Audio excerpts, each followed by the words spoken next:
Hey, what's going on everybody? Eden's on the mic and I am back with a new video. This was a topic that I wanted to touch on for quite a while now, and with the recent dialogue from Law in chapter 1008, I feel like now would be the best time to talk about it. But before that, be sure to like and subscribe if you like the content that I am putting up and to keep up to date for when new videos drop. Now, onto the video. So as you can tell from the title and thumbnail, this is a Big Mom centered video, and me giving my take and reasoning as to why I believe her betraying Kaido is still an option that we have to strongly consider as a potential route for the story to take. In this discussion, I will be going over the few points that I have heard that argue as to why this option makes no sense, and give my reasons as to why I disagree with them. I'll also point out things in the story that I feel make this betrayal a strong possibility. Again, I have to strongly emphasize that I am only talking about a potential route for the story to go. I am by no means saying that these things are factual, nor that they need to happen. This is just my take on why I feel this is still possible.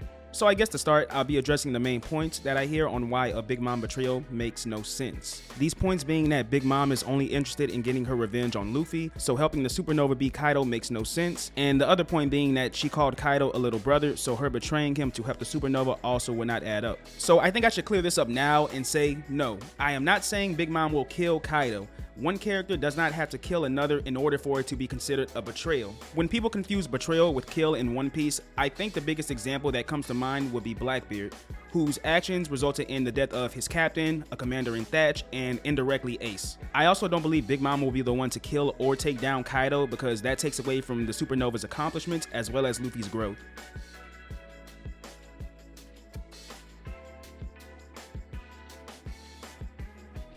I want to start by addressing the little brother line first. In my opinion, I feel that people put way too much stock into this one line and are making that seem like this is reason enough that the idea of betrayal suddenly becomes impossible. I say this because I feel some ignore or forget everything that came prior in the story that goes against this dialogue, one being the history Kaido and Big Mom share as members of the Yonko faction. When we are first introduced with the concept of the Yonko in the story by Garp, we are told that these are the greatest pirates in the world who are competing over supremacy in the New World. Now yes, while Big Mom and Kaido do have a previous connection by formerly being members of the Rock's crew, we see it is also stated by Sengoku that this was a crew whose members were known to get along terribly. He also states them not wanting to speak of this former team-up is a big reason why most of the world today in the story didn't even know about this odd collection of pirates. We can even see this relationship on display early on with the two having a conversation prior to Big Mom's arrival in Wano, where they argue over who will be the one to settle the score with Luffy. In the midst of this conversation, Big Mom also tells Kaido that she wants nothing to do with him, and Kaido's reply to her in this conversation is that he will kill her if she comes to Wano. And upon her arrival to Wano, Kaido's immediate reaction to this news is that this will lead to a war. We even see parts in the story where it is stated that despite them previously being on the same crew, now things have changed, as they are both foes and rivals in constant competition. Basically, what I am trying to emphasize is that this is not only a toxic relationship between the duo, but also that they are still competing for the same thing, and that one small line about how she views Kaido, or her coming to Wano in order to kill Luffy, does not erase decades of constant rivalry and fighting. These two individuals, by the end of the day, both want the title of Pirate King and ruler of the world. As we know, the alliance is only temporary because they agree to fight each other once their plan succeeds. Quick side note, I want to bring up Whitebeard and Blackbeard as an example of the whole family relation thing. Now, you can argue that Blackbeard never saw the Whitebeard crew as a real family due to wanting to achieve his own ambitions, but I can also look at Big Mom in the same way. She has her own goals and ambitions as well, so why can't we assume that she would do what is necessary to achieve those goals? And to quickly address the topic of Luffy, I am not saying by any means that Big Mom will put her grudge for him to the side and assist him in taking down Kaido. I am only saying that we cannot rule out Kaido as an obstacle for her just because she came to kill Luffy.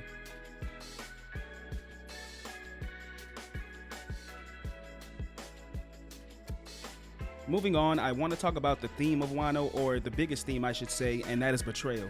Throughout this arc, we have seen that there has been numerous betrayals amongst different characters and groups, from Orochi with Wano, Apu and Kids Alliance, Kanjuro and the Scabbards, Kaido betraying Orochi, you get it at this point. We even get dialogue from the antagonist side of this arc about how you cannot trust pirates because by the end of the day, they are only looking out for themselves and their own interest and will do whatever they must in order to meet said interest. And this is no different for Big Mom. Big Mom and Kaido's alliance are completely different from Luffy's.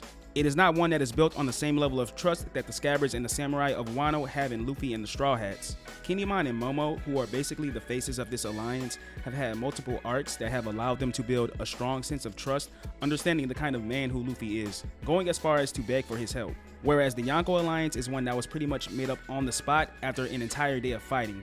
And as previously mentioned, they stated that it's back to fighting each other once their alliance has fulfilled its purpose. We see later on the moment when Big Mom asks Kaido about his poneglyph, his immediate reply to this is that she is showing her true hand too soon.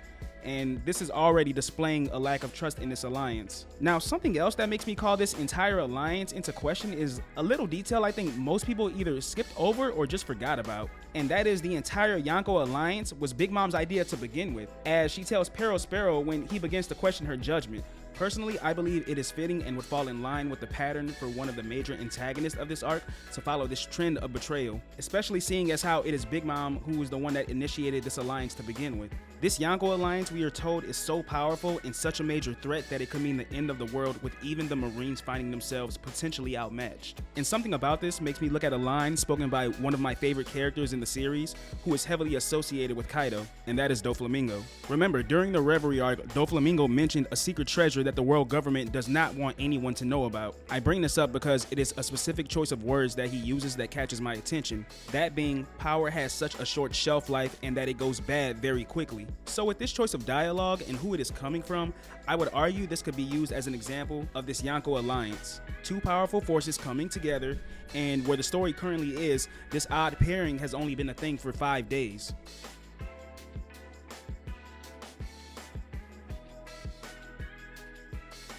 So I've talked a lot about why I believe this option is still on the table, but how do we get there is the question. Well, in chapter 1008, Law mentions that they need to split Big Mom and Kaido up. Now, I have no idea how they will get this done, but we know they will have to, considering that there is no way for them to take down two Yonko at the same time. So however they get Big Mom off of the roof, I think that will be the time when she begins to act on her own interest, that being Kaido's poneglyph. Remember, Big Mom's kids are still here in Wano, and this time no one is around to knock them back down the waterfall.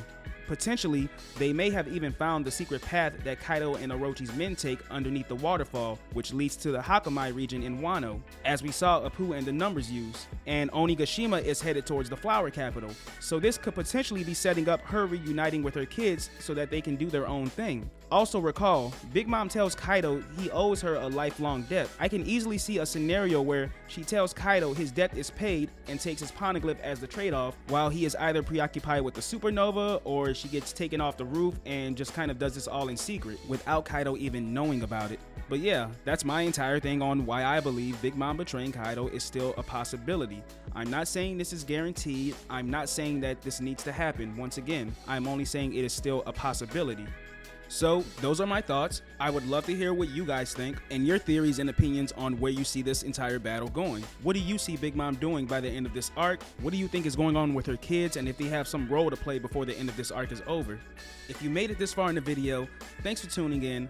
Leave a comment in the comment section, and all of you have a great day.